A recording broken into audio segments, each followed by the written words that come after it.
Hello, welcome back to the Villa View. It's time for the post-match pint in association with Purity. We've given it a few days because, quite frankly, absolutely nobody wants to talk about this game. It was horrendous, but I have managed to drag Neil away from whatever he was doing to talk to me about Sunday's disaster class at St James's Park. Neil, welcome. Just a horrible, horrible game. The kind of performance I thought Villa had left behind them, but it came back with vengeance on Sunday. It just really was dismal all round, wasn't it?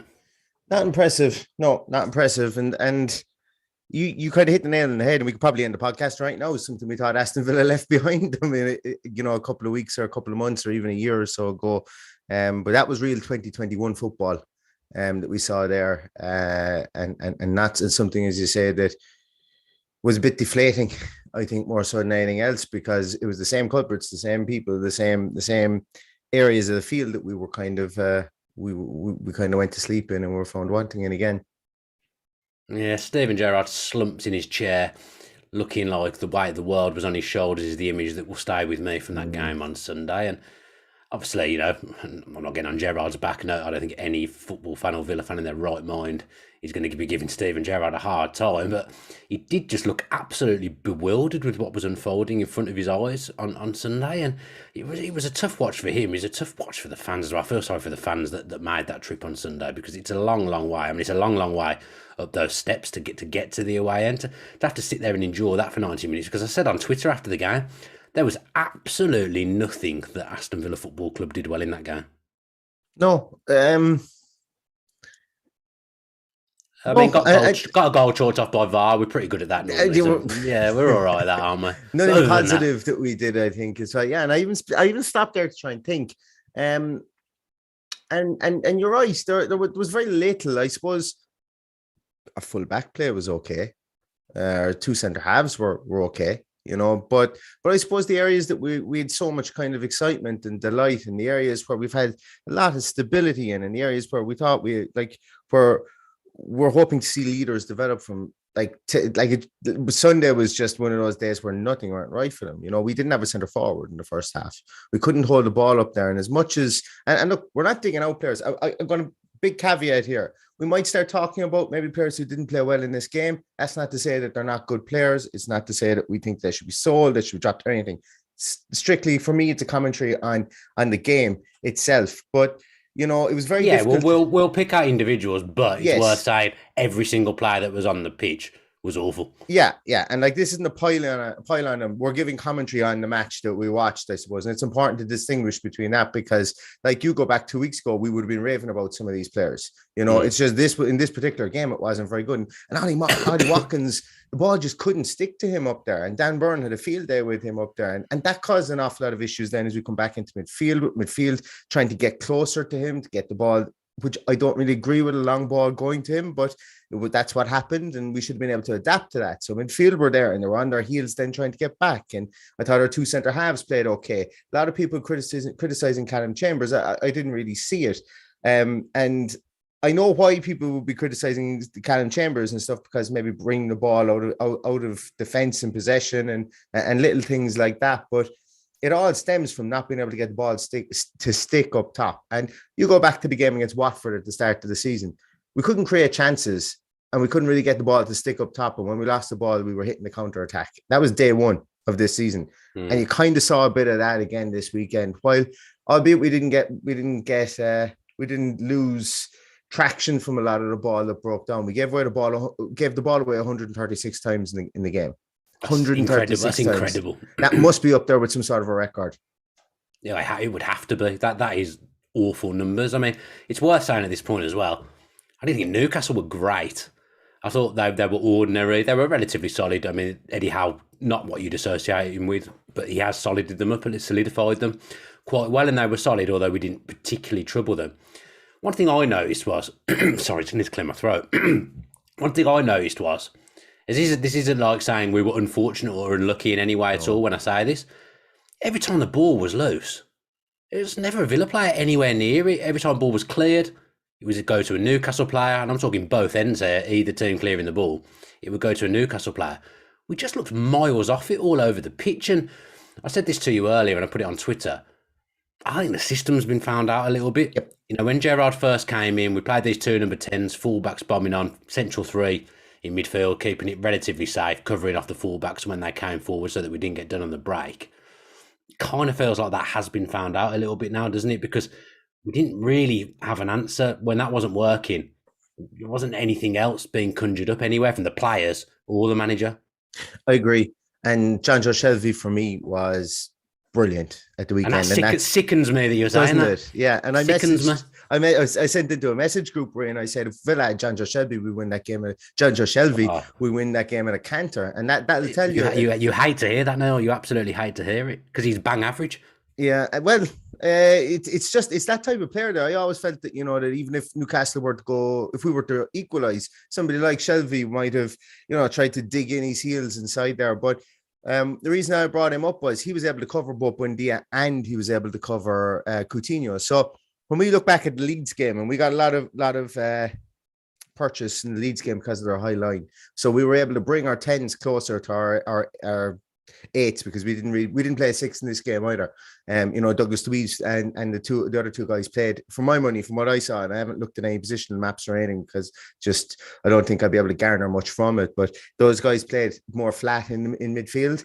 And what happened, I thought, was that Shelby was able to marshal the two 10s. So when we dropped deeper, because they didn't have a high defensive line, their defensive line wasn't high at all, because they didn't have that.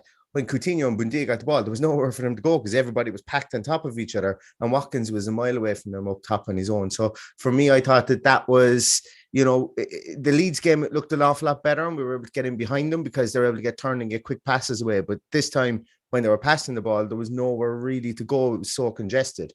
But the reason it was that congested was because Shelby was able to pick off either of those two guys, and he just moved back and forth between the two of them and allowed Joe Linton and Joe Willock then to play through to mop up then in between the three that we had in midfield. So for me, it was disappointing, the lack of ingenuity, and for me, I kind of.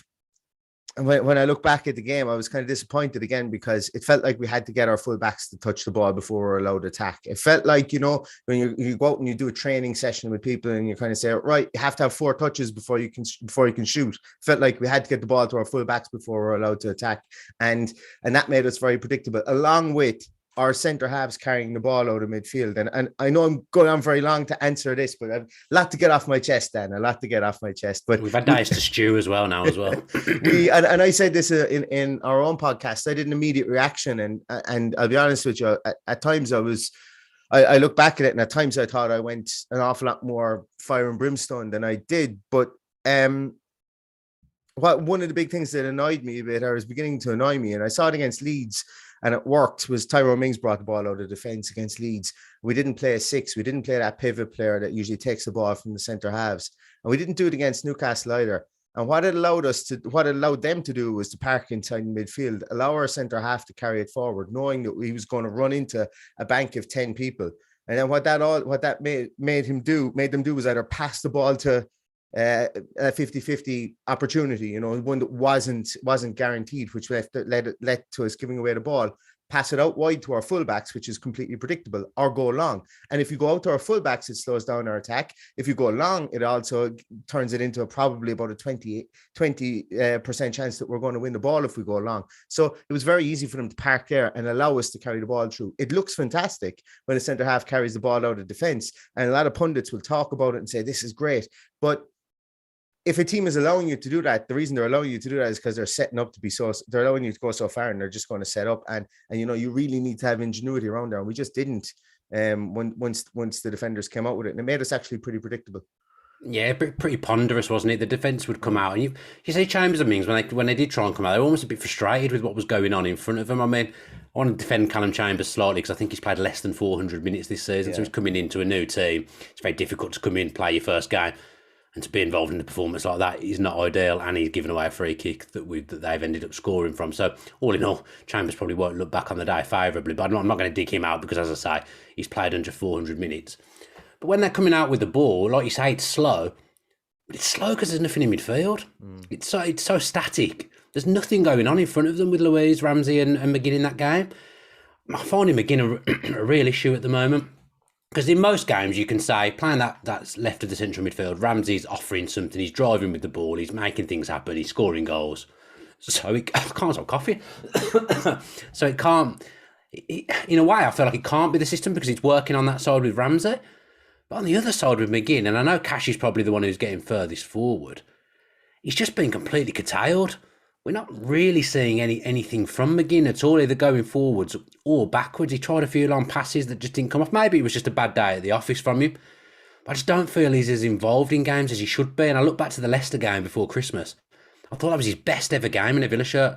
I thought he was absolutely brilliant. And I thought, right, Gerrard's found out how to get McGinn ticking here, because I felt like Dean Smith had kind of not found the rhythm from McGinn this season. But it's gone again. It's been a long time since that Leicester game. And that's going back to was the system an issue at the weekend? Because if you're just going to have John McGinn, filtering into those channels to pick up when Matty Cash goes forward, are we really utilizing John McGinn? Are we getting the most out of John McGinn? John McGinn's a work rate guy. That's where he makes his money, is the fact he's great. He's very good. He's good on the ball. He's a good carrier. He's all work rate. But if he's just patrolling a channel almost like a wing back while Matty Cash goes forward, and, we said we're going to mention people. I do have a small piece on Matty Cash about how ponderous he gets when he gets around the box. And he should have been driving at Manquillo when he realized he was injured, but he was very, very pedantic when he got up there and came back a small bit, or even crossed it and hit Manquillo with a couple of crosses, So Matty Cash needs to do a bit more when he gets around the box. But for me, utilizing McGinn in that area to basically have him mind the house while Cash goes forward is not the best use of John McGinn in my view. And we saw it a small bit too much at the weekend. And as you say, it plays him out of the game essentially. And when he's your vice captain.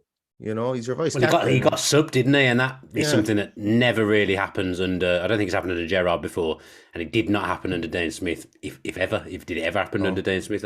I'm not sure. McGinn never seemed to be the fall guy. Did you feel like that was some kind of statement from Gerrard doing that? I don't know. It was a statement. I just think it was. He wasn't playing very well. What was more of a statement for me was he brought Kearney on for him when it wasn't a like for like substitution, and it didn't really work. It didn't really spark anything into. I mean, did anything work at the weekend? Nothing. I can't think of anything that worked. As I said earlier, VAR worked, unfortunately, as it usually does against us. But it's just bad. Bad. Like even when we look at it, when you look at the goal we concede, and it goes back. You go back to it as well, Dan. That nothing went right for us. We that goal you concede. Where Emi Buendia stands is Emi Buendia makes another man in the wall, yes, but if you're that small, you kind of have to stand in behind the two big Newcastle guys that are making the wall extra long, because guess what? He's going to aim for those two guys who are not going to be there when the ball is kicked. So for me, it was a tiny bit of naivety, and it looks great, John McGinn lying behind the wall and everything. That's fantastic. But if there's two big men on the edge of the wall that are not your players, are in a completely different jersey, what's the likelihood that he's not going to aim for that area of the field, of the wall, and that's what happened. He aimed for it. The two boys moved. If Buendia was standing there when the boys moved, it would have just hit him and came out, which I think he should have been there in that position. Now, I'm no set piece guru, but he wasn't, and he stood to the side of them, and then actually made the wall even longer. And probably, to be honest with you, because he did that color shirt on, made it easier for Trippier to aim for that position. Now he sticks out his leg and then queers into the back of the net. Look, I'm not blaming Buendia. I'm just saying it was a catalogue of, if you had to be in the wrong situation, the wrong time, that was exactly it, and we won't see another one of those goals this season for any team in the league. It was just synonymous with the way we played and the luck we didn't have. I thought it was bizarre organisation from a set piece. I did, from a free kick. I really thought it. Bloody hell! I really thought it was a bizarre organisation, but he's not even tall. So there's every chance he's going to hit him and take a weird deflection, because he's quite a small player. I just thought the positioning was weird. I even thought Martinez's dive was. I know he took a deflection. I thought Martinez's dive was a little bit strange as well. And I was sat next to my dad watching that game, and when they got the free kick, I said, when Trippier was stepping up, this might as well be a penalty. And it was a penalty originally, and it was overturned. So that was the only bit of luck we got. Because I think I thought I was there. If that's a penalty, and I know that isn't there some rule whereby if it's a penalty, you can't be sent off or something like that. There can be double jeopardy in it. Is that rule still around, or that even get I mean, who knows implemented the in any rules nowadays? stage? I have to get Tom Yeah, Julian back on. He yeah, might know the rules, but no, the rules are just all over the place at the moment. But yeah, it's just a really bad goal. And this is the thing: the last 4 goals we've conceded, yeah. they're all bad. All bad. Every Yeah, three, all three against Leeds, awful. And this is the worrying thing is that I thought this kind of thing had gone, but it's come back. Like I said at the start, it's come back with a vengeance over the last couple of games. The 2 games we've let in a poor selection of goals, and I think Gerrard's starting to see there might have been a reason Dean Smith lost his job here, mm.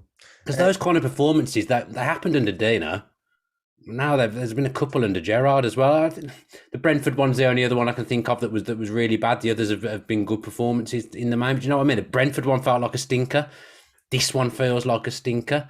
Gerrard's bewildered at the dugout, just not knowing what to do to change it. And then the worrying feeling I've got now going into Saturday is, first off, Ismail Assar's probably going to be back. That scares me, because he yeah, absolutely destroyed. I know he was target, but he absolutely ripped us to shreds, and he hasn't bloody played for months, and now he's coming back against us when we're a little bit out of sorts. So that's not great. The second thing is that I think there'll be probably 3, 4, 5 changes to that team. But the players that will come in, this is it. massively convinced that they're better than the ones that would come out. I'd like to see Ings for Watkins for a game. Nothing against Ollie Watkins. I just think he's not doing it at the moment. I think Ings, Coutinho, and Buendia will work, although I actually think Buendia might be one of the ones that comes out as well. I just feel like that works better for me. There's more balance there of how we can play football, short, sharp passes. I feel like that might work. The ball might stick to Ings. His link-up play is pretty good.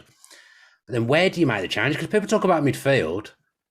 This Sanson is it. isn't a sitter for the life of him. Absolutely no chance. He isn't going to chuck one of the kids in. So And you're looking at Konza gives us an issue because there was your option of maybe I'll throw Chambers in defensive midfielder, but can't do it now because yeah. Konza went doing that record So against so Leeds. where are these changes? Where are they going to realistically come? I don't. Other than Ings for Watkins, possibly Bailey for Buendia.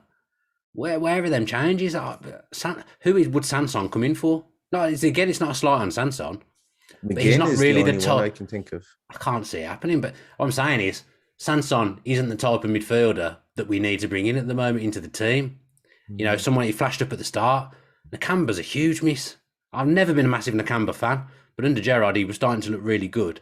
He just added something to that midfield that he'd win the ball, he'd keep it simple, and you just felt like we had a little bit of control in there when Nakamba played. It gets a bit frantic at times with this midfield. They've had good games as well. Don't get me wrong, they've had good games.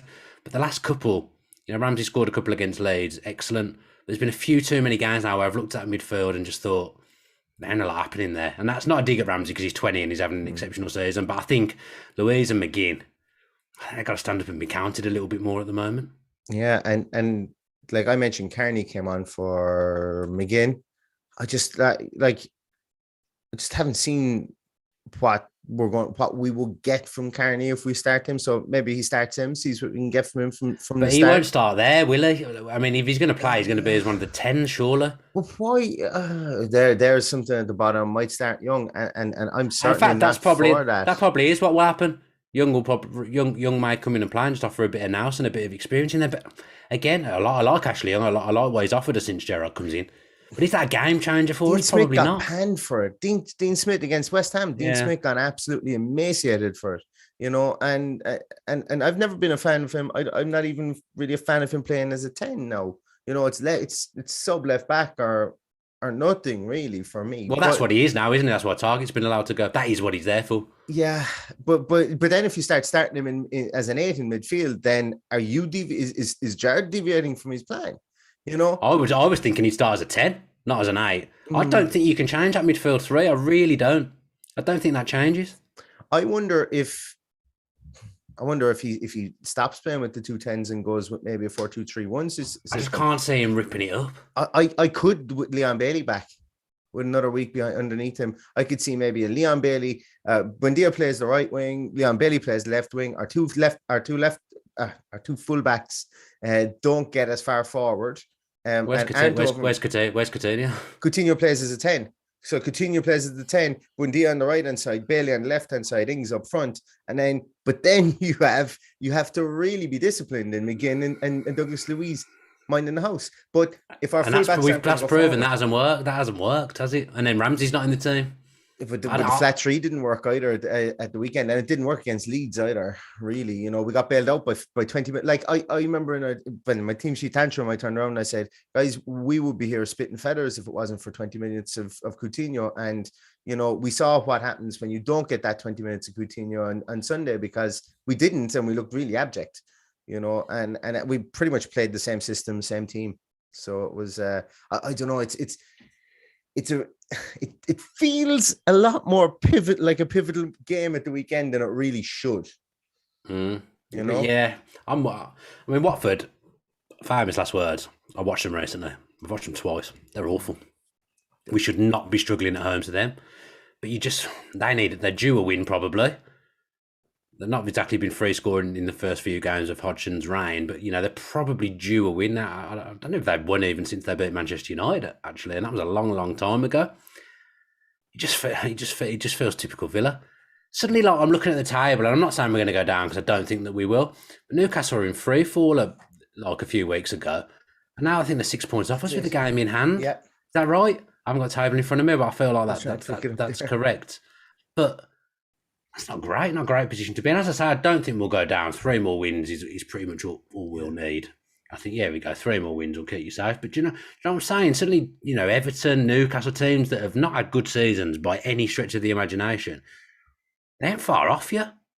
Newcastle haven't got the game in hand. Sorry, it's Everton who've got the game in hand. They're just not far off you, are they? And it's all just gone a little bit wrong. 1 win in 6 in the league. I've loved what Gerrard's done as well. I still feel really positive about him and what he's going to bring to Villa. But 1 in 6, not good. No, and and I don't even know what point I was trying to make there. I don't think I even. No, made but I suppose it's just kind of putting it all into perspective from the point of view of, when we look for progression, and Christian Purslow has said a phrase that will come back and bite him at times. Whereas we let Dean Smith go because we didn't feel that we were going to get the continuous progression that we want as a leadership team, and he's just kind of really put Gerrard under the gun to get that progression, and we could still do. We finished 10th this season. There's progression, and I'm not saying we won't, but I think the reason I'm mentioning that is because you said you just mentioned that the team in 17th position is only 6 points off us. And we came into a five match run, and like this, you could nearly chalk this up for 3 seasons in a row, where this team of players have come into a run of games where you would feel that they would get a bounty of points, and we're looking after 2 games going, oof, the next few are tough now, whereas before we were looking at this run of 5 games going, as we get 15 points here out of this. Now we're looking and going, I was exactly what I was thinking. I never ever learn year in, year out, do I? But exactly I was the same. Thinking. I thought we'd rattle Leeds, which and maybe losing that 2-goal lead to Leeds has had the effect that losing the 2-goal lead to Wolves did. We went out against Arsenal after the Wolves game, and we absolutely left our souls in the dressing room because it just didn't come out, and we were blitzed in the first 10 minutes. And while Newcastle didn't blitz us, it's hard. Leeds get beat, humped by Everton on the weekend, and Dan James hasn't played. I mean, Dan James is suddenly the best striker in the world when he plays against us, having never been a striker and never been a goal scorer. He's suddenly the best striker in the world when he comes and plays at Villa Park. That's a different story. But you know what I'm saying? Like 3-3 with Leeds. Everton have just beat them 3-0 the game after. Maybe both teams were tired. I've seen a few people say that on Twitter. Maybe Villa and Leeds both put so much into that game. They were both tired. But we should beat Watford on Saturday. As I say, they're a poor outfit. But I suddenly go into it a little bit worried. I'm worried because we should have beaten Watford day 1 and we didn't beat them. Oh yeah, they were a poor side then, to be fair. They were a really poor side. But what they did was they just started cleverly in Kucha. What's his name, Kucha? And he just bullied us in midfield. He did a Josh Shelby. So like again, a big strong man in midfield just bullied us. That's what he did. But these midfielders that you're naming, it's not like we're not talking about Patrick Vieira, Yaya Toure here. The names I'm hearing from, it's not your fault. The names I'm hearing are Tom Cleverley, John Joe Shelby. Yeah. I'd fancy myself giving them a game in midfield if I had a bit of fitness behind me. We shouldn't be struggling against these players, and that does say a lot about our midfield at the moment, doesn't it? It's a problem area. I really felt, I'm hitting the chair, I really felt that Gerrard had done something with that midfield. I remember going on the radio and going on shows and talking about what Gerrard had done to change things. I was like, oh, the midfield is reinvented. If ever there's a man who's going to sort out the midfield, it's Steven Gerrard. But the midfield always seems the problem. I don't know if anyone else in the comments or anyone who's watching this live in the live chat doesn't think it's the midfield and thinks it's something else. I'd be really interested. I do think you spoke about it at the start. The ball is not sticking to Ollie Watkins at the moment. It didn't in the Leeds game. He made a nice run for one of Ramsey's goals that they picked up on Match of the Day. The ball ain't sticking to him. He's not the Ollie Watkins of last season. I really wanted to come back because he was phenomenal last season. I thought he was absolutely excellent for his first season in the Premier League. It does just feel like there's something not right there for me. I can't put my finger on it either. I'm not one of these people that looks into his body language was this and that and whatever. I don't really look into that because I am one of those people, and I would say his body language doesn't look right. Yeah, it's just I'm not digging him out. Again, I'm not digging him out at all because I really like him and I think he's a fantastic player. But there is something, it's either not clicking or there's something not right. I don't know whether he's just suffering a bad patch, but he's not the threat he was last season. And the ball isn't sticking to him. I think he's been asked to do a lot of hold-up work, which I'm not necessarily sure is his game. I feel like he's having to do more of that this season than he did last season.